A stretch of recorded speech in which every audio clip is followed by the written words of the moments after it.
Again from the 74th Lindau Nobel Laureate meeting on the beautiful medieval island of Lindau, Germany. And I'm here with not one of the 600 young scientists attending this year, not one of the 30 plus Nobel laureates that's here, but a previous young scientist. In the vernacular of the meeting, after you're a young scientist and attend a meeting, you become an alumnus.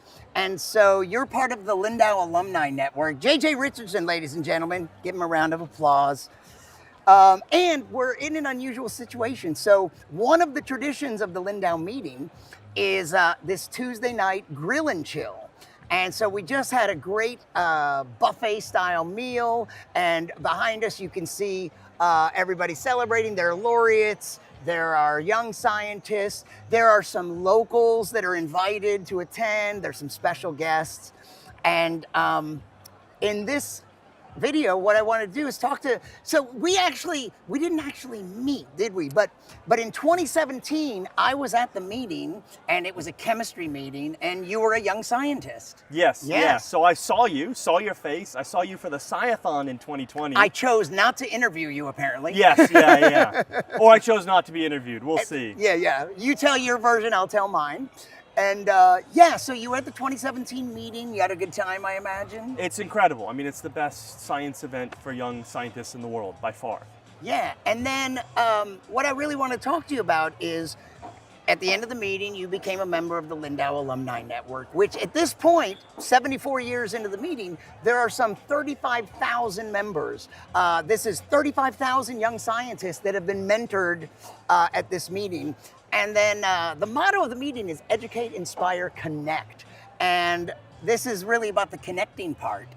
And so usually there's kind of a joke at the meeting that you can only attend once unless you win a Nobel Prize or unless you're a science comedian, apparently. Well, yeah, I'm neither of those. No, but you had an opportunity to attend because Christoph, who runs the Lindau Alumni Network, sent out a solicitation for project ideas and a great opportunity. Can you tell me about it? Yeah, so it was the Scientists for Nature. So it was called this Quantum Leap for Biodiversity. So it was asking all 35,000 alumni if they had a solution that would move biodiversity a giant step forward. Specifically about biodiversity. Specifically about biodiversity, but didn't matter if it was you're an ecologist, a nanoscientist, a chemist, a veterinarian, anything that you thought was radical in biodiversity. And the opportunity was to come to the meeting, not for the full meeting, but for a few days. Yep. And take part in a pitch set. I guess you previously have done Shark Tank. So is it something like that? I've done Shark Tank. It was very similar, but I got to do it with my buddy, which was awesome. And there was 44 teams, I think, from around the world applied, and 4 got chosen, which was really great. We had to come the farthest all the way from Australia. But we got to pitch for 10 minutes, our science, its impact on the world, its impact for agriculture, but also for biodiversity. Can you describe the audience you were pitching to? It was closed door, invite only, and it was a range of investors, influential people, stakeholders, advisors, top scientists from around the world. It was a very mixed bag. We had never talked to an audience like that. So diverse and interdisciplinary. So the idea was you have a project that requires funding? Yes, so we have a formulation that sticks existing pesticides to leaves so they don't come off in the rain. It means we can use 1,000 times less pesticide every growing season. So we've done it in the lab, we've done it in a small field trial, and now we want to get it out to the world because not only will it make crops that we can all eat safer and cheaper, but it'll also help stop all these invasive pathogens destroying our biodiversity all over the world. When you say a formulation, and you say this is a nanotech technology, a platform? Yes. So we make a nanocoating on anything, and we can put different pesticides in. We can kind of like Legos break it in and out. And since it's so thin, this nanocoating, we need so little pesticide. And since it lasts through the rain, we only have to apply it once the whole season. And you invented this? Yeah. So I invented the underlying technology with some colleagues 10 years ago. We published in Science, which is a great, publication. Sounds legit. It sounds legit. But over the last 10 years, I've been looking at what do we actually do with it? It's cool science, but how do we get it out there to the world? And I have an incredible Ph.D. student who's a Hollywood writer and director that wanted to solve the problem of pesticides in his home. Because he's really into gardening. He's into gardening. He's a filmmaker and a comedian and has a big interest in gardening. And he came to me and he said, JJ, I want to film a documentary of you solving this problem. And I said, how about you solve it with me? And we do it together and we document it. And the science went way better than we could ever expect. And so we're now at the point where it's ready to get out to the world. So yeah, we got to pitch these investors, influential people, nonprofit leaders, even some people who do documentaries, and tell them our whole story about the science, the documentary, and the biodiversity for the first time ever. And I heard, I mean, you were up against some stiff, not really a competition because there's not a winner. Potentially all of the projects could be funded if they're all interesting, right? And it was such a cool concept because we all got to pitch our plans for biodiversity, but I'm a nanotechnologist. One person was a vet, one person, a computational chemist. And so we weren't competing, but our stories all wove together perfectly because biodiversity needs a lot of solutions rather than one silver bullet.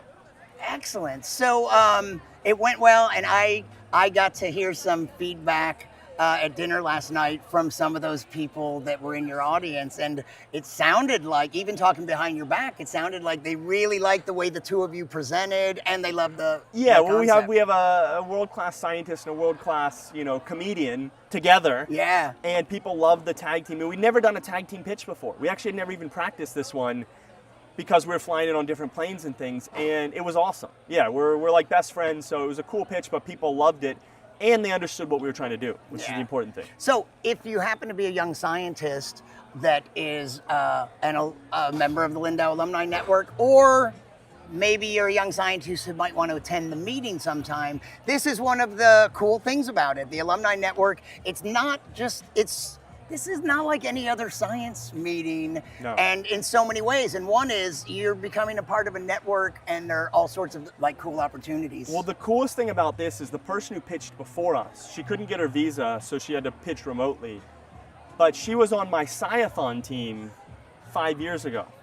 So actually, she was a young scientist, and I was a sciathon group leader for the first sciathon, which I also saw you virtually. That's what I was going to just ask you. Also saw you there, and your science communication, education. And so actually, it was kind of like my third time attending, but she has moved up. She works for the Indian Space Agency, and so she gave a pitch too, and I'm thinking, I know Garima, we work together. And I interviewed her a year or two ago. You would have, because she's incredible. Because when you said the Indian Space Agency, yeah. So it was so wild that the Alumni Network spans countries, it spans years, and my Australian, alumni colleagues, we still get together.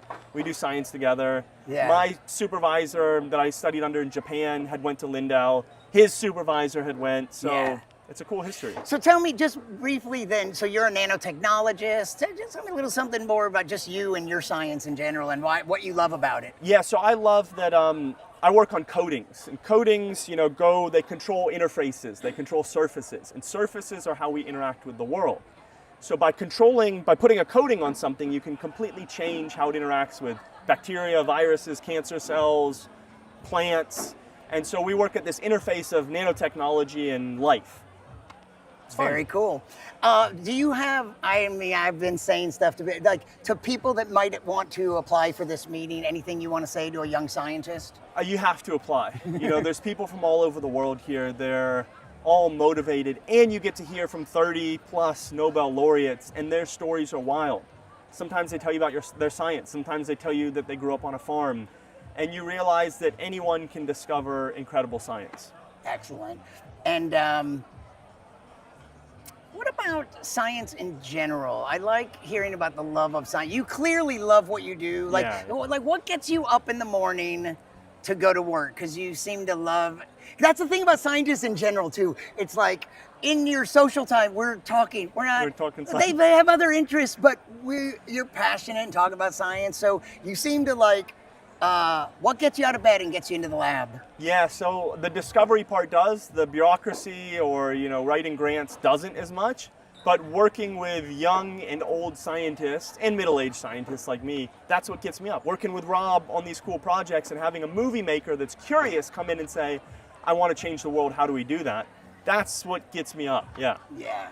Well, let's keep this short, mostly because thunder, lightning, and the setting sun. Yep. 3 good reasons. So, is there anything that, do you have any kind of online presence that you would want to point people towards? Not a huge, you can find me on LinkedIn if you have questions about, Lindau or science or anything like that. I'm not too good on Instagram. I know you are. You're the king of Instagram. But no, you can find me and ask me about Lindau because I've been fortunate enough to come twice, one of the few, and I'll hopefully find a way to come again. And Robert Mond, your partner. Robert Mond. You can check out his IMDb page. Check out his IMDb. He just got a LinkedIn. You can follow him there, but he loves Instagram. So message him if you're not a scientist yet and you're thinking about doing a PhD or doing science. Talk to Rob about it. He's documenting the whole process. It's a great journey, and don't be afraid of science. Don't be afraid of science, ladies and gentlemen. And we'll be back more this week with interviews with young scientists and slightly older scientists. I'm Brian Malow.